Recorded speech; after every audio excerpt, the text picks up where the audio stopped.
Hello and welcome to the Into the HEMAverse podcast. Bringing our hosts here, I am Collin Vredenburg of, I guess I'm technically a member of both of your schools. And here on the in the top left here we have David Rowe from Virginia Academy of Fencing. And on the bottom we have Nathan Grepares from Sword to Sword Houston. Welcome, guys. So we are starting this podcast to explore the universe of historical martial arts. Let's start by introducing ourselves. I'll talk about me first because there's very little to talk about. I've been doing HEMA for about a year, so I'm very much a noob. David is one of my teachers at, I'd say probably my main instructor at Virginia Academy of Fencing. That's literally it. Like I'm a noob. Let's go with David first. Tell us about yourself. I guess I'm the opposite of a noob. I've been doing HEMA before it was even called HEMA, so since like 2001, I want to say. I started fencing in 1999, 98 or 99, doing like when I was a kid doing foil. And then VAF had a historical fencing program that really wasn't even, it was before HEMA was called HEMA, and it wasn't even HEMA. So I started with that, which is basically us running around and hitting each other with wooden swords. But then like 2002, 2003, Bill Grandy took over, and we started actually doing actual HEMA, working with Christian Tobler's translation of Ringek. And then we were doing that. And then I would say I really got serious about like training, probably back when Long Point started. So back in 2011 was when I started to like really kind of take it a little bit more seriously and not do it just so much as like an activity, but like get more serious about training and researching and trying to improve. So competitively, I guess I've only been doing it I guess I've been doing it since 2011, but more seriously competing since like 2014, 2015. What's your HEMA ratings look like? Sword and Buckler is pretty good. Once they finally put up all of the results, I'm in like that's. Do you not know exactly your number? I do. As embarrassed as I am to say that, for Sword and Buckler, I'm number 14 right now. So nice. Also, but there's a couple of tournaments that are not there yet. So I'd like to point out something that you missed. You are a professor of fencing. I am indeed a professor of fencing. I started teaching George Mason University this year, teaching a fencing class. So there you go. All right. I'm also. I guess I should also explain what I do. So I am the head, or one of the head instructors at Virginia Academy of Fencing, which is where you got. Colin, I guess you started at VAF. You had done some HEMA a little bit before, right? Yeah, only at VAF though. Yeah. So I'm one of the head instructors there as well. So cool beans. All right, Nathan. You're up, Slugger. My name's Nathan. I'm out of Sword to Sword in Houston. I'm not as cool as David. I haven't been doing fencing for nearly as long as David has.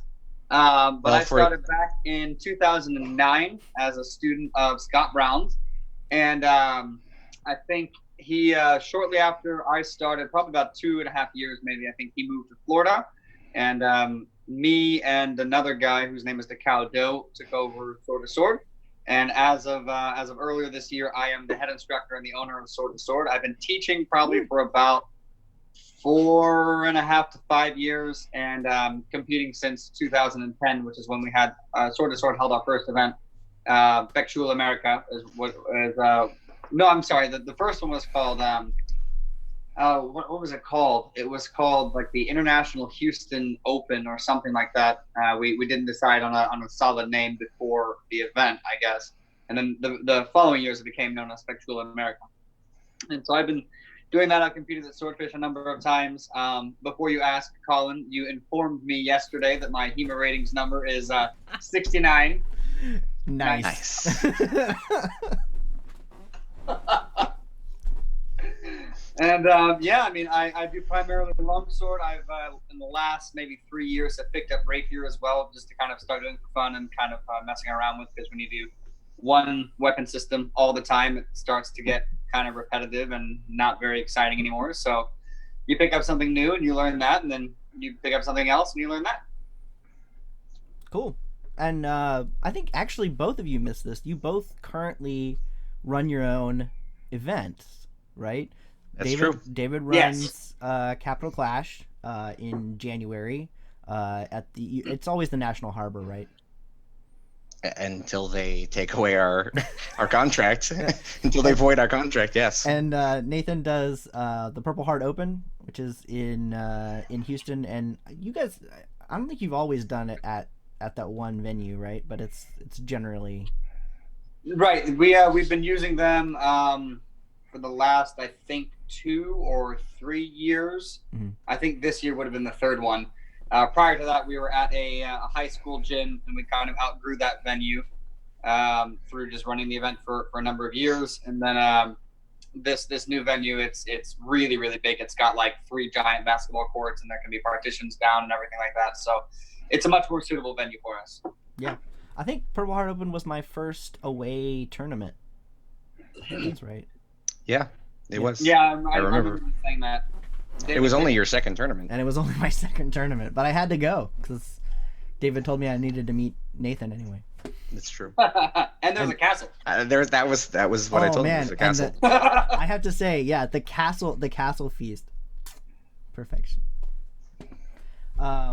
Cool. So I've prepared a few questions for you for the group really, so that our podcast listeners can know a little bit more about us.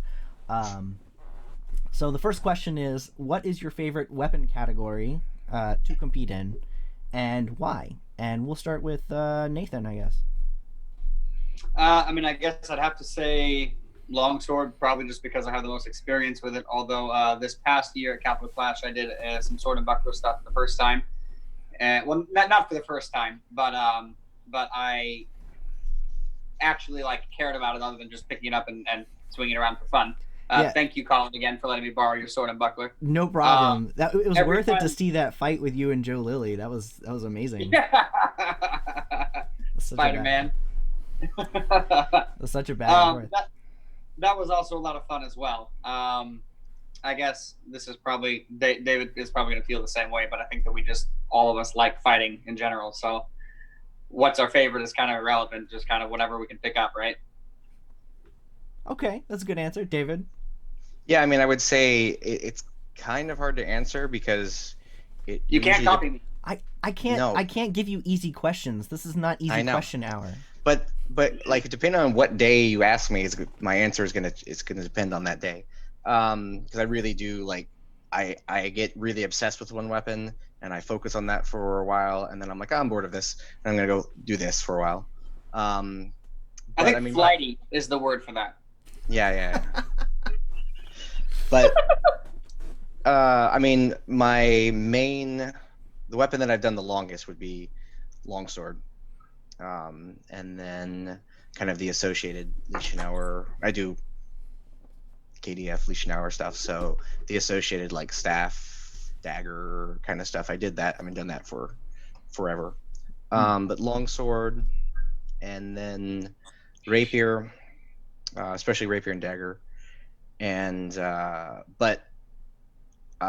mean, my favorite weapon has got to be sword and buckler, which is funny because I actually hated sword and buckler for the longest time, and that's actually why I started doing sword and buckler. Is I was like, I hate it, but people who know what they're doing, it looks really cool. So I want to figure out how to do that. So I forced myself to train with sword and buckler. And really quickly I was like, oh, this makes sense now. Because at first it was really confusing with the two weapons. It just didn't click. And then all of a sudden it clicked and I was like, oh, sword and buckler. So sword and buckler is definitely my favorite weapon system. Yeah, I remember having that conversation with you too, where I was like, what do I do with this? and you're just like, just keep doing it. Eventually, it'll just hit this point where it just clicks, and you're like, oh, this is what I do. And it's just such a funny thing because I'm like, what do you? The buckler gets in the way, and then you're right. It's just like at one point it just like clicks. You're like, oh. It's the same thing with rapier and dagger for me. Yeah, exactly. Like I hated rapier and dagger, and then one day it just clicked, and I was like, oh, okay, now it makes sense. Mm-hmm. Rapier and dagger is so much more fun. No. Yes. False. I'll have to say my personal favorite has always been rapier because it's like it's so fanciful, right? And that's me to a T, right? I'm the bard, so I have to be fancy, and I want to do my fancy. I got you. Oh, behind the head. Oh, behind the back. Oh. I love that's just what I love. He does that while he's fencing too. He talks like that while he's fencing. I do, and I do like a really, so like when I'm in longsword, I'm like, yep, I'm gonna salute you in a normal way. And I'm doing sword and buckler, I'm gonna salute you in a normal way. Rapier, I'm going to give you the biggest, dumbest bow I've ever done. Even at tournaments, I do it at tournaments too, and my opponents generally that's beautiful. They destroy me right afterwards because they're mad at me for being a jerk. Cool. So moving right along, David, this one's going to start with you. What's your favorite source and why? Oh, so, obviously, again, it's going to depend on which weapon you're talking about, because, like, with each source, with each weapon, there's a different source that I would prefer. I mean, overall, I think just as a training sort, like if you were going to pick one manual as that I wanted to be like epitomized, like this is what I think if a fencing treatise should be, it would be HEMAverse probably, just because HEMAverse does such a fantastic. See, this is why I had to lock the door and keep the dogs out, because otherwise they would be doing this. HEMAverse is just such a fantastic source of. He explains things so clearly. He goes into so much detail that it's really just to me is as close to having a perfect source as possible. But I'm gonna take her outside real quick. What I would actually say though is my main source now is Manchuelino. I've really in the past couple of years really gotten into the Bolognese systems. I previously was primarily focused on like the later Italian rapier sources and the early German sources, but especially for sword and buckler, the German sources are really sparse, and working with the Bolognese sources has really done so much to help me understand sword and buckler. And Manchuelino himself, like his treatise is it's very clear and simple, and it's pretty easy to work with. So I really like Manchuelino. All right. I can't. There's nothing to say to that other than like, man, there's so many. Like, you think with being a sword and buckler guy, like your go-to would be 133, but absolutely not. Tell me how you feel about 133. Absolutely not. 133 is trash. Yeah, thank you. No, it's not. But the fact that people focus so much time on trying to understand 133, like you can't understand 133 unless you already understand sword and buckler. So it's like the absolute worst source to start with. Like there couldn't be a worse source to start with, in my opinion. Like learn how to fence, learn how sword and buckler works, and then look at 133, and you can find some useful stuff. But even then, it's so just vague, and the artwork is the artwork is just like mind-blowing. The problem with 133 is you can basically make it say whatever you want it to say. Yeah, so like the Bible. Yeah. So I mean, I love it as a source. Like, I mean, I think it's so, because it's the earliest source we have. It's so cool. But and as a sword and buckler person, it's like probably like I don't even like it's down the list on what I use as, you know, in creating my kind of sword and buckler curriculum. All right, Nathan, you're up. What's your favorite source and why?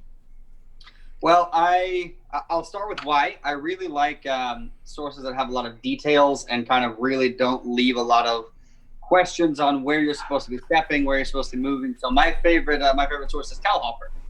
Oh, okay. Sure. Sounds good. Well, that's how I got started. When I first started HEMA, again, it wasn't calling HEMA, but we were doing Tallhofer fencing. Which yes. basically meant the guy had a copy of Tallhofer and he looked at it and then just made up stuff using like stage combat. It was great. It was a lot of fun. Yes, it was complete BS, but it was a lot of fun. I should wait. Before we go any further, I have to say I have 3 certifications in stage combat, just so everybody. No, there's nothing wrong with stage combat. Well, no, so that the people listening at home can say, "Oh, they're ragging on stage combat." No, I love stage combat. Stage combat's great. Stage combat is great because it's the purpose of stage combat is to tell a story. Doesn't need to be realistic sword fighting. It just needs to look cool and be flashy and tell the story. Yep. Sorry, we also interrupted Nathan. So. Oh, sorry. Yeah, Nathan. jerks. I'm so. So I'm gonna give an annoying answer and say that I like 2 different sources the most for 2 main reasons. I like earlier period longsword stuff like Ringek or Van Danzig because they're more concise and that you have to know a little bit about fencing in order to be able to interpret them, but they're not as verbose as late period sources. And I really appreciate that. Like they seem to be a lot more direct and to the point, no pun intended, get in there, stab the guy in the face and you're done. Meyer, which is what my club has been working out of a lot lately, I have come to both love and hate his verbosity. He is like, he will numerous times will say, something like, even though it doesn't need to be said, this technique will work as long as you do what I say you need to do, and you should be doing what I said you should do because that's the way that you should do things. It's like, why are you telling me this? But at the same time, he tells you exactly where to put your hands, exactly where to put your feet, exactly where to move and all that stuff. And so if you can sift through the annoying verbosity and like word vomit that Meyer throws out there sound great, then it's actually very useful. But you just have to be able to get through that first. What I love about Meyer is that he'll have to take a paragraph to explain like one thing, and you read through it and you're like, okay, you do this and you do this and you do this and you're like, how? And then you realize it's just this really simple thing. Yes, he's just absolutely. He's just explained it in such detail that it makes it sound really complicated. Yeah. So it's kind of like you said, it's kind of a blessing and a curse. The way I tell my students is that like Meyer reads like one of those math problems where it's like your goal is to sift through the irrelevant information, and it's like if his sword is moving towards you from his upper right side and your sword is moving towards him from your upper right side, and his cross guard is silver and your cross guard is gold and the sky is blue and you're beside a castle and there's a stream outside, where do your swords meet? That's great. It's great because I literally just started reading Meyer. Purple Art had the 1570 up for sale, I guess recently, but they were doing some sale or whatever, and they gave you the Meyer Square. It keeps going in and out of print, so yeah. So I was like, oh, of course I'm gonna buy it, and I start reading it, and I'm like in that zone of like now I'm starting to read this and starting to get a handle on the joke that you just told. So I'm there. I understand that reference.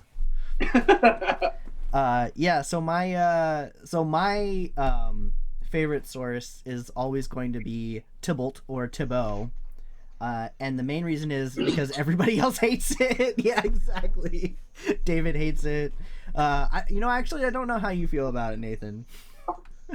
I haven't looked at it very much. Yeah, most everybody is just like, I looked at it. You keep your legs straight all the time for some stupid reason that doesn't make any sense to me. I don't actually hate Thibault. I just like the idea of hating Thibault. Yeah, it's so easy. It's so easy to joke about, right? Because it's just some of the things are just so goofy. It's like weird Dutch Destrezza, right? Like it doesn't really make a lot of sense. But it's funny because I think it's probably Dutch Destrezza. Dutch stress.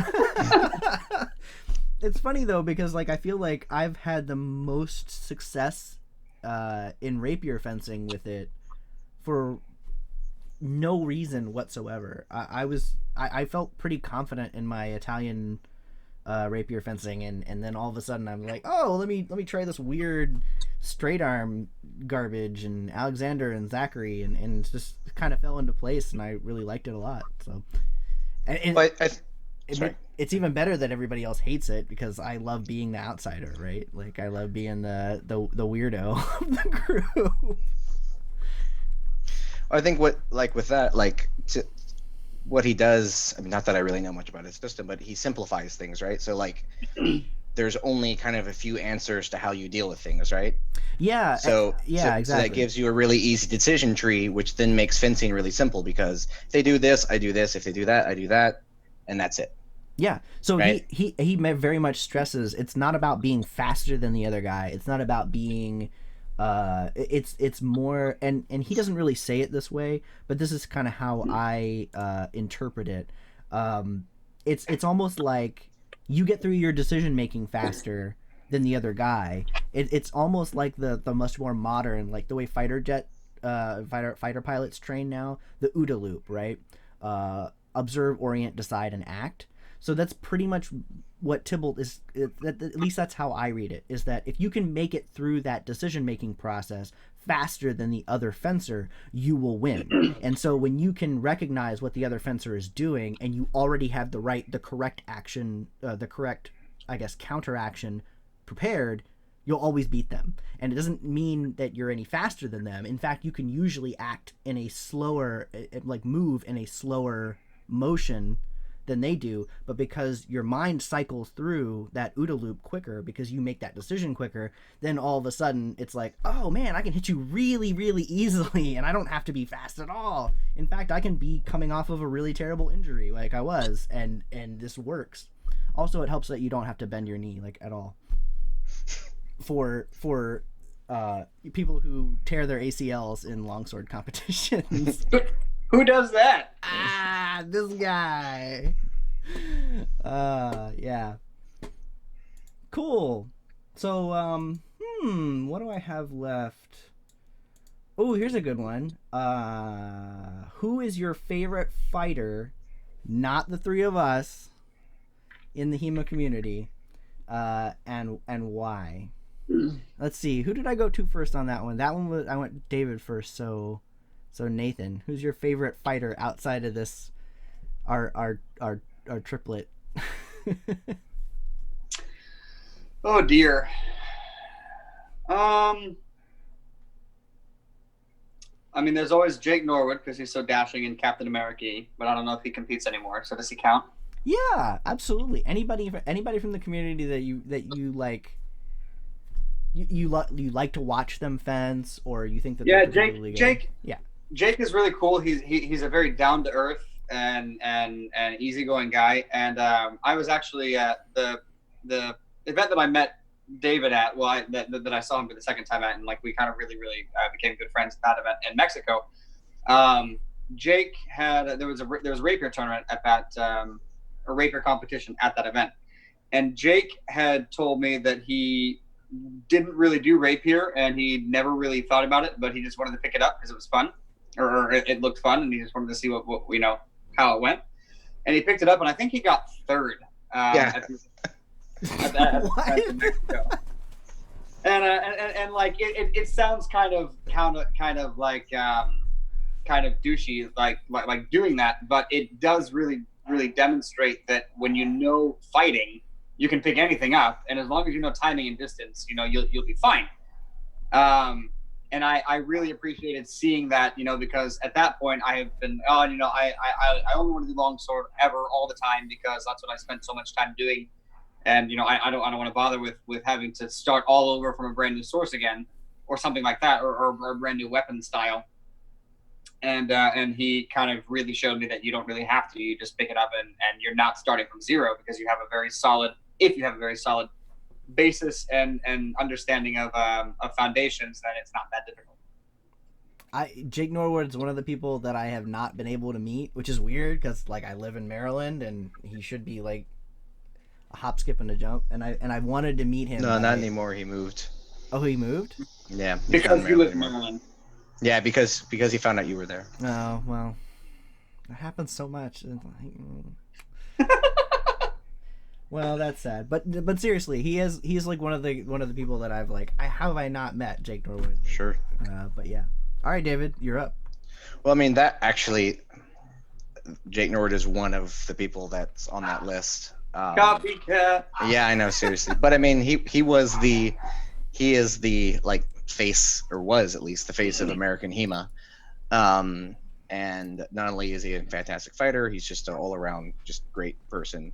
And so he's definitely up there. Oh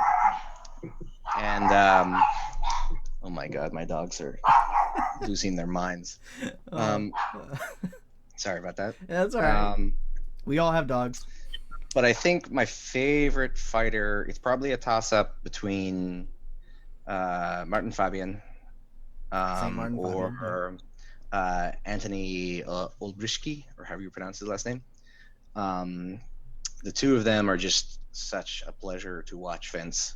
Like they're just, and they're not for the same reason, right?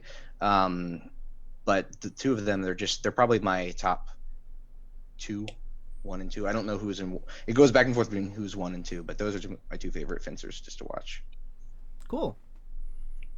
Did you say why? They're because I just enjoy. I mean, I enjoy watching them. Oh, okay. They're just a pleasure to watch because they're so good at what they do. Anthony, he uses a very limited number of techniques, but he's so good at them, and his distance and timing is so perfect that it's just a pleasure to watch him just like over and over again just nail these shots just because he's just so precise.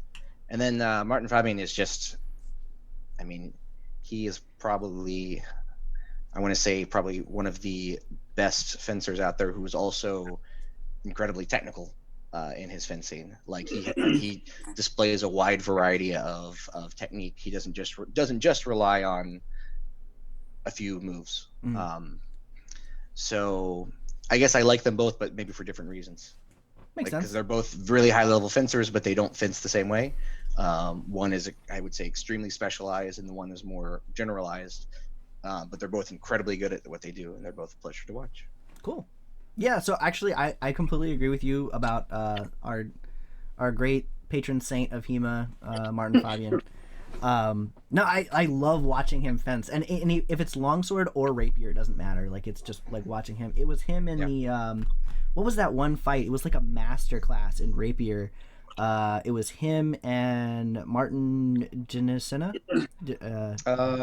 Yeah, I think so. I'm I know butchering his last name. I apologize. But man, I could watch that fight over and over and over again, and it would never get old to me. But the other fencer that I love to watch, because like Destreza and that kind of stuff, is Tan Pui. Man, that guy has some moves, and it's so amazing to me how easy he makes it look. Because everything that he's doing is just not easy, and his wrist work, it's in particular, just like blows my mind every time I see it. Absolutely amazing. Yeah, there's a couple of fights with him and David Pascal that I love to watch, because it's just like them going back and forth at each other. Yeah, it's good stuff, man.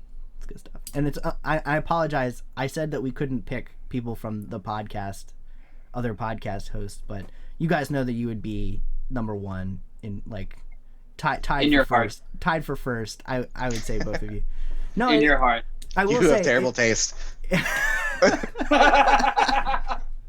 You would never want to be a part of a group that would have you as a member. Is that what you're saying? Yes. Okay. Cool. So next question.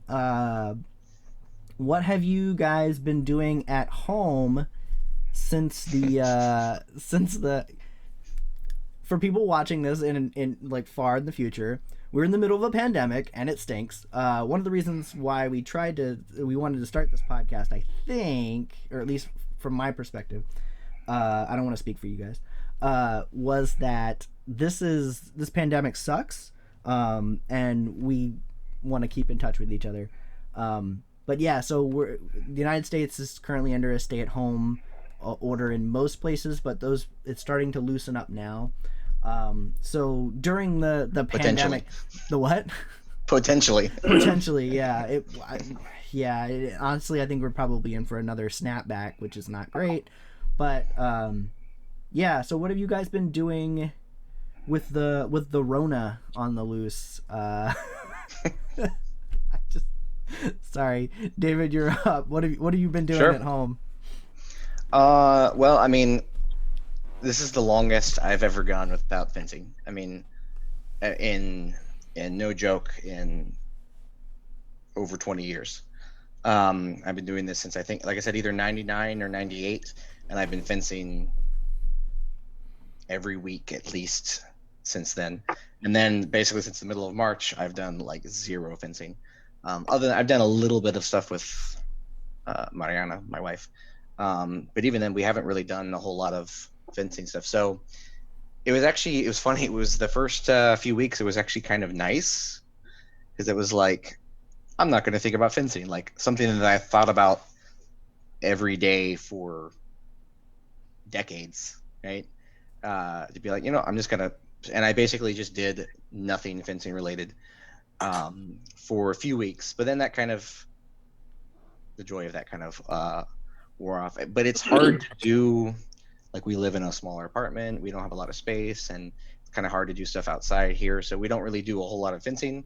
I haven't been doing a whole lot of fencing training, but I've been focusing on like conditioning and strength training type stuff. But even then it's hard because gyms are closed, so like, yeah, we talk pretty regularly, right, about like different exercises that we've been doing, and things like that. Yeah, so mostly like body weight, pull-ups, push-ups, dips, things like that, and then running and other, jumping rope and other conditioning kind of stuff, just to try to at least keep my conditioning good, or in fact even get better than I was before, so that whenever we do come back, like I'm not a complete slob. Mm. Oh, so building off of that, best exercise for fencing in 20 words or less. Go. I only have one, right? Yeah. Jumping rope. That's it. That's it. Jumping rope. All right. No, if I have to choose one, that's it. Yeah, you kind of get pretty much everything in there. I feel you. You're going to build leg strength and you got the plyometrics for leg strength and conditioning. Yeah. That was a much better answer than I expected. Good job. All right. I was just going to be a smart ass and say sparring, but Sparring. Oh, well, well, yeah, what? I mean, he said like an exercise. That's true. I said exercise. But he is right that you're exercising your skills. Touche. All right, so Nathan, what have you been doing at home with the Rona on the loose? For as far as fencing goes, or just general fencing and fitness, I guess. I've been making videos once a week for the guys in my fencing club. We can't really train with each other and work through drills like we normally do. Although at the beginning of this month, Houston at least has started to permit small gatherings. So we're getting together in groups of 4, and actually going through some drills and stuff like that. But prior to that, making videos once a week, kind of going into some textual analysis and explaining how the techniques work. I'll read out of an early source, out of some early source material and out of some late source material, and I'll demonstrate the techniques, work through them, and with Meyer you can kind of turn it into like some solo forms exercises. You can also do that to a small extent with earlier sources, but it's more about just keeping everybody's minds on fencing. Mm-hmm. So that so that we don't reopen 2.5 months after we were all locked down, and everybody hasn't thought about fencing at all in the entire time. And so, we're kind of starting from a very, very, very early place. And I also throw in some exercises, some warm-ups, and some solo like form drills that you can do, or that they can do as well. And then for myself, on top of that, I've been going on bike rides or runs just to kind of keep my fitness up, because sitting inside all day, not doing much, is pretty bad for fitness. So. Yeah, tell me about it. So, okay, so what, are you going to stick with sparring for your best exercise for fencing?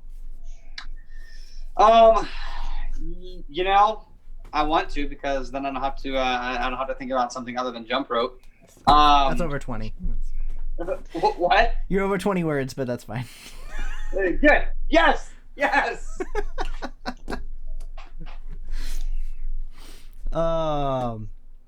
Yeah, so I've really been missing sparring, let me tell you. It's like that's what we did at VAF, like, more than anything else is sparring, right?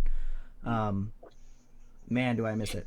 But yeah, so like I've been doing well, of course I have my PT at home that I do because, I'm a dummy and I got injured.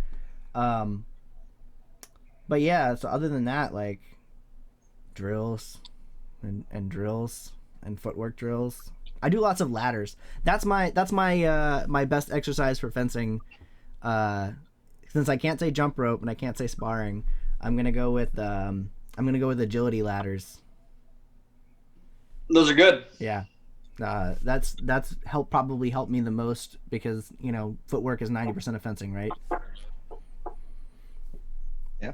So I think it's more like 91%, but we'll go with that. You know what? You're the professional. So the professional under at the bottom and the professor to the left. I'll take your words for it. I don't know anything about this. Cool. So next question. What aspect of fencing do you miss most? Doing it. Yeah. Yeah, I mean that's definitely like we were before the lockdown, I think it was fencing at a minimum it would be 4 times a week, but it was usually 5 or 6 times a week. Yeah. And so going from that to nothing, like it's like at first I was almost like, oh, because I was doing so much, it was almost like it was kind of almost a relief for a little bit to just take a break. But now it's definitely like I really miss fencing. So when you because also it's just all the people that you get to see, right? You get to hang out with people, and there's a different group of people. It's not the same people because we have so many different students at VAF and fence so many different weapons. So like it would be one night it would be rapier, the next night it would be sword and buckler, the next night it's longsword, then it's messer, then it's ringen, then it's so I guess that fencing, but then also just the kind of community and just interaction you get between the fencing matches when you're talking and just hanging out with people and having a good time. That's really, I think, what I miss the most. Yeah, I mean, like the community around it, absolutely. So, which weapon are you gonna pick up first when we get back to it? Me? Yeah.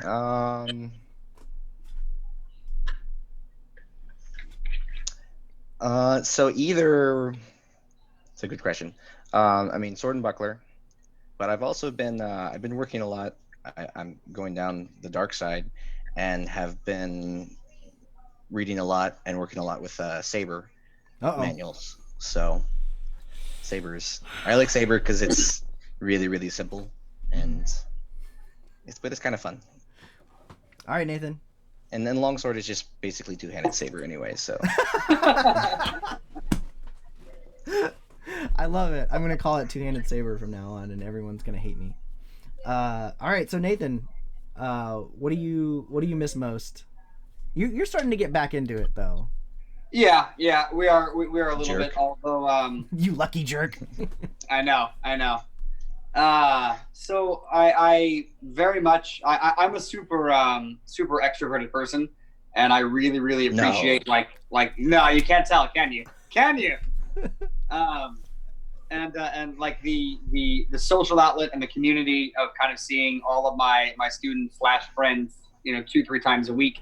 We would one thing that we did, before all of this, the lockdown stuff, is every month we'd all have like a social night where we just spar for a whole hour, and then we go out to a bar and have dinner and drinks and hang out and relax. And it's very nice to see all those people, and you kind of start to take it for granted, and then all of a sudden you can't, and then you're stuck at home. As far as fencing itself goes, I think that I really, really miss like the intellectual side of it. Like a fencing match, if you do it right, I think it shouldn't just be like a physical endeavor. It's almost like you're playing mind games in psychology with the other person. Chess at 90 miles an hour. Yeah, exactly. And trying to figure them out and trying to make them do what you want them to do, and it's a lot of mental stimulation if you do it right by as far as I'm concerned. And that is definitely something that I really miss. So what's the first? This is not fair because you've already started. What's the first weapon that you're gonna pick up when all this is over? Well, actually, I've been looking a lot at saber lately. Oh man, you too. I can copycat too, David. No. Wait, have you really? Have you really though? No. Okay. Shame on you for believing me. I actually during the lockdown, there's one of my students. His name is Jesse. He and his wife weren't seeing anybody else. Well, not like that. They weren't interacting with anybody else. And my girlfriend and I were not interacting with anybody else, and so and they had just had a kid, and like we were really excited about that, so we kind of made them our quarantine buddies, for lack of a better way to put it, and like we hung out almost exclusively with them, for 2 months. And very shortly after we started hanging out, Jesse and I were doing a bit of backyard sparring, and he broke my thumb. So that's what I get for sparring during quarantine, I guess. But as a result of that, I've had to not look at longsword for a while because my thumb doesn't work. So I've actually taken quite a liking to single stick. I think that it's both very very violent, but also really like it's fast paced, and it's just fun. It's just fun. It's fun to bash people, I think. It's caveman saber. I was gonna say it's wooden saber.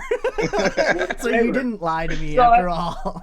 Yeah, exactly. So I guess I have to. You didn't even know it. Oh, that's funny. Yeah, no, actually, I thought saber was pretty interesting. So right before this all happened, David and I and some other people from VAF went to the Arnold, which had a pretty big saber tournament. Like, I was kind of surprised. That was probably the most people I've ever seen doing saber at the same time ever. But yeah, so that was very interesting to me because I didn't really know anything about saber. So but now I kind of actually believe you. Like saber is actually pretty interesting. Not that I'm going to get into it, but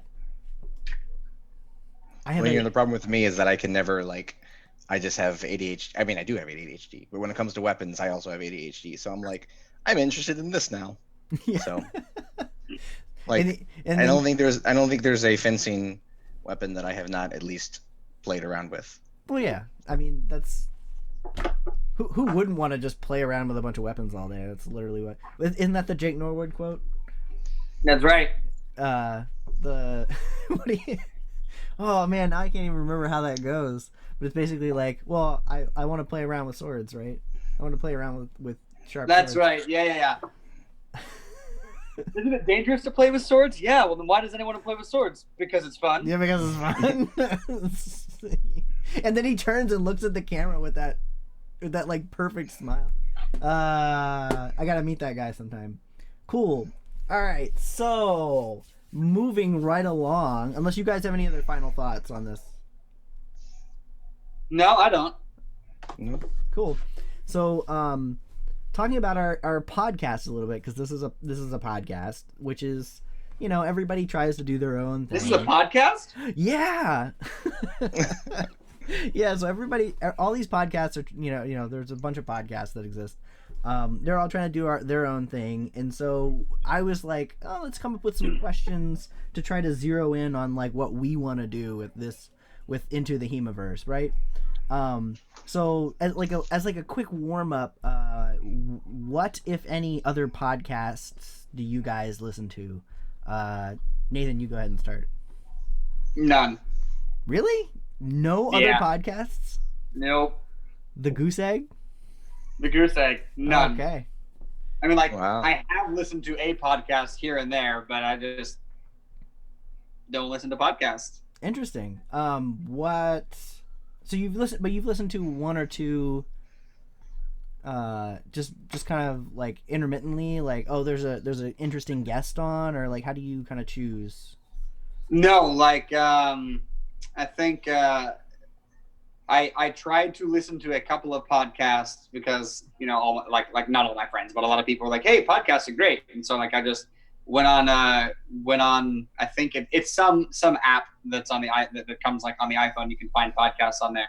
Mm. And I looked for some stuff that sounded like interesting subject matter, and it was absolutely terrible and horribly done. And so I was like, oh, I guess podcasts suck. All right, so what's the worst thing that we should avoid in all of those sucky podcasts that you watched? Honestly, one of them was like a history podcast, and it was literally just like sounded like a 90-year-old history professor just reading to a room like a lecture hall. And it was really boring. Sounds awful. There goes next week's plan. God. You have to rewrite the entire thing. Yeah, it was pretty terrible. Yeah, that sounds like. Oh yeah, I mean, there are definitely some bad podcasts out there. Oh yeah, I mean, absolutely. I guess I just found them both. There's probably more than two, Nathan. David, what podcasts do you watch or listen to?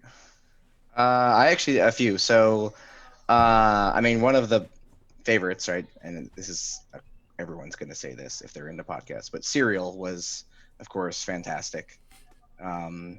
If you haven't listened to that, you should listen to it. Is it the one? That's the one about serial killers, right?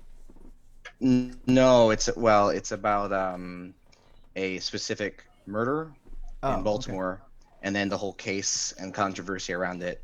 And it's a really, really good podcast. But then that was more like they did like a one season, they did like another season, but the other season was about other stuff. So, but then the ones that I really like are Revisionist History with Malcolm Gladwell. Mm-hmm. That one's really cool, where he basically takes a look at like either forgotten or misunderstood historical things, and then, well, let's really like look at what really happened here and what's going on here. So that's really good. On the same note, Freakonomics is a fun podcast where they just look at interesting, just again, kind of examining issues where when you look at like the data, it doesn't really support what a lot of times what people think about that issue. So that's a good one. And then Conan O'Brien Needs a Friend is hilarious. Oh yeah, that's right. You started me on that one. That one is so good, where the whole premise of it is Conan O'Brien brings on people that he's had as guests on his program before, sometimes many times, but he's like, oh, we're not really friends, so I'm going to have you come on my podcast and we're going to talk and see if we can be friends. And it's absolutely hilarious. Yeah.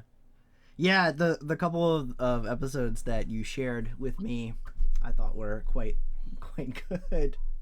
But we're not comedians, so right. But so what do you? Man, this is tough to frame this question. But what do you like about those podcasts that we can kind of emulate to great success? So I think what makes those I thought of another one which actually will help I think make my point here. There's another one that's called Small Town Murder, mm-hmm. which is a true crime podcast, but it's two comedians who research everything about this crime and then explain it to you, and it's absolutely hilarious. But it's very like the humor's never at the expense of the victims, and that it's usually just about the bumbling, police forces or like the criminals being absolute idiots, and it's absolutely hilarious. And they take something that would be like a graphic or like tragic story, and they make it, saying making it funny makes it sound wrong, but it's the way they tell the story makes it enjoyable. And you actually learn a whole lot about how like the criminal justice system works and everything like that from this, and it's incredibly entertaining. And I think that goes along with some of the other, so either like with the revisionist history or with Freakonomics, they're looking at a specific topic and then they are either looking at it in a way that hasn't been looked at before, or they're bringing kind of a different perspective, or they're just talking with someone that's really interesting. That's the other thing. Like with Conan O'Brien Needs a Friend, he's just interviewing someone that's really interesting to talk to. All right. So I think it's kind of getting fresh perspectives on or learning things that you didn't know before about a topic, and then just listening to cool people talk. Yeah, I completely agree. Like that's actually really great too, because we can list that as a couple of our goals. Like have interesting guests, and look at things in HEMA that maybe other people haven't, like explore things that other that you wouldn't ordinarily think of.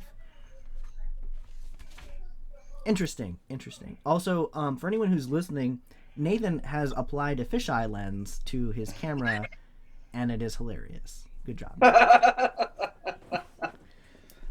Yeah. So I tried. He's bringing a fresh perspective to things. Yeah, it's a very fresh perspective. I can see like floor to ceiling now.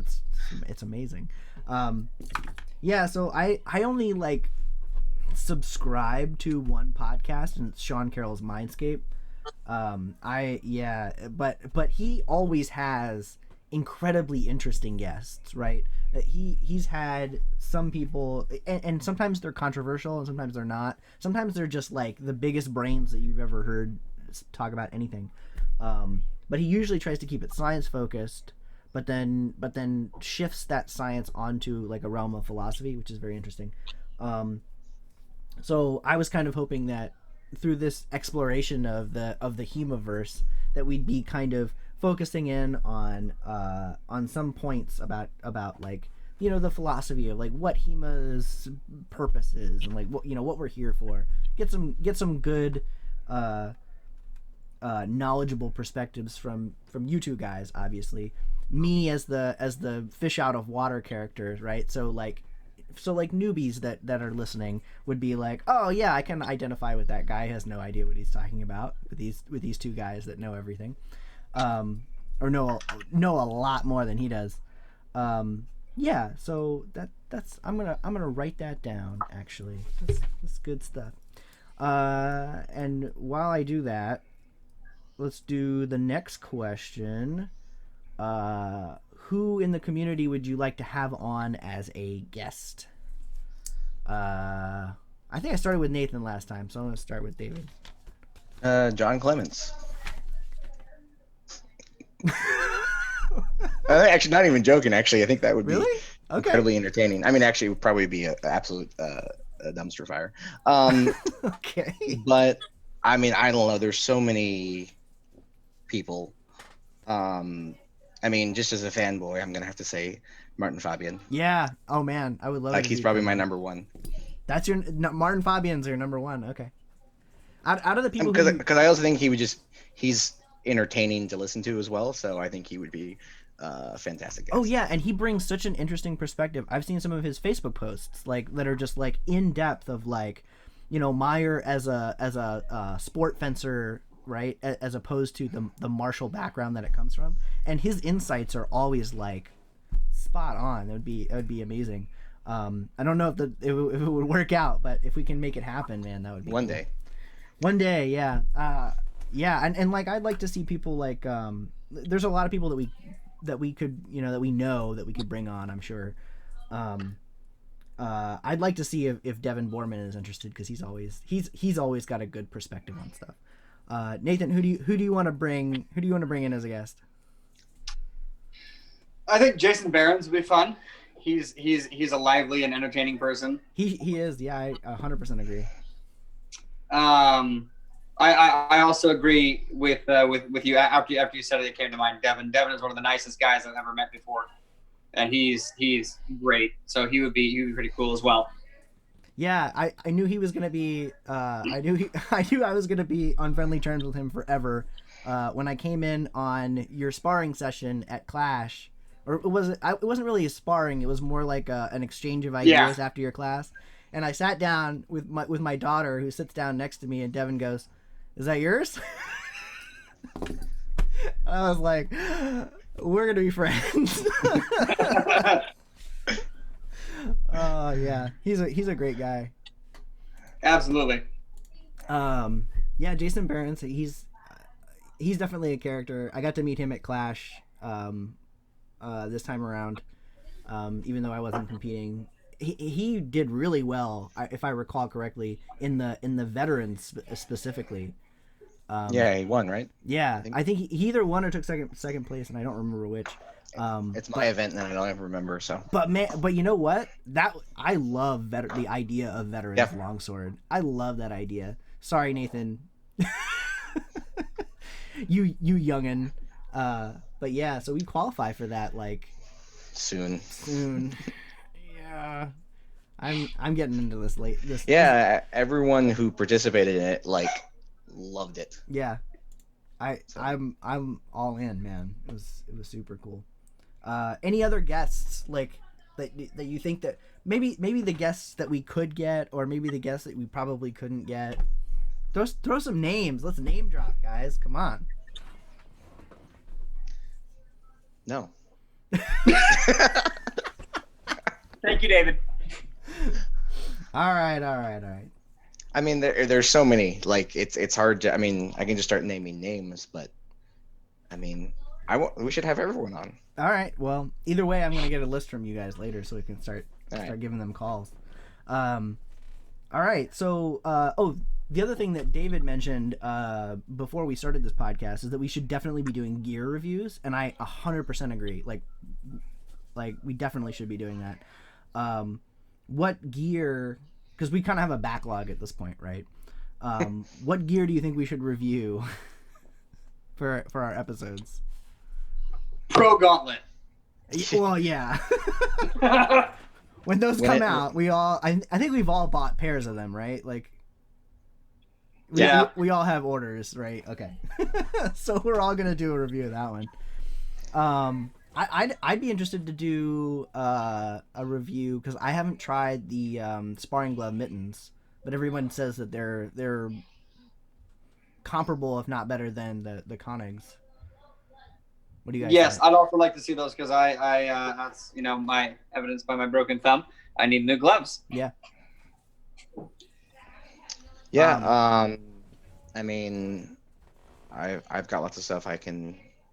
I already have things that I can do reviews of. I've got a couple of Siggy longswords, which I'll do review of those, and some other pieces. But yeah, I would like to. There's a lot of equipment that's coming out that looks interesting. I don't know if you've seen any of the stuff from the. I think they're in China, the Wukusi Armory or whatever, and they're making some interesting stuff. They have a new mask cover that's a padded mask cover that looks interesting, and they're making shin and other elbow protectors that look a little bit more ergonomic and not as bulky as some of the stuff that's out there. So yeah, I'll admit I have seen absolutely nothing of any of that. What did you say they were? It's Wukusi, I think, Armory. Kusi? Wukusi. Oh. Yeah, they're I mean, it just looks interesting to me. So that's why I want to try it out. Cool. I have a Arkham jacket, the black. Oh yeah, with the big jacket front neck that goes over the mask. So I have one of those that I ordered before the plague occurred, and so it should arrive at some point. Yeah, I'll say personally, I would love to review like just all of the fancy stuff. I have an order with high heel pants for like a full suit. When I think they have like a 5-month waiting period, but when that comes in, oh boy, I love that fancy crap. I'm gonna be all over it. Nathan, you've said nothing. No, I did. I said about the gloves that we should do the pro gauntlets, but also that I would really like to see some reviews on those mitten gloves. Mm-hmm. I mean, I honestly, to be completely frank though, like I have not kept up very much with like new gear developments. I just I have my kit, and that's all. That's all that I think about that kind of thing. Yeah. Well, I don't know. You might be needing a new jacket soon. I've seen your jacket. Shut up, Collin. I've smelled your jacket. From here. Yes. Like I told you guys in class, the goal is for the forearms to get so hard and crusty from sweat that I don't have to wear forearm protection. That is ingenious and also disgusting. Congratulations. You checked both of those boxes. All right. Well, that's the last question I have. Do you guys have any final thoughts to wrap up? We're like exactly at an hour. No, this was fun. Hanging out with you guys. I know, right? Yeah. Like we can hang out this way in other ways. Like we have our Age of Empires game because we're nerds. Cool. All right. Well, then I guess that will do it for this episode. Next time, I'm hoping to have Mariana on as a guest, Mariana Lopez. So she hasn't picked a topic yet, but we'll get to that. We'll get to that off camera. Thanks guys for making this happen, and I guess see you next week. All right. Thank you, Collin. Bye, David.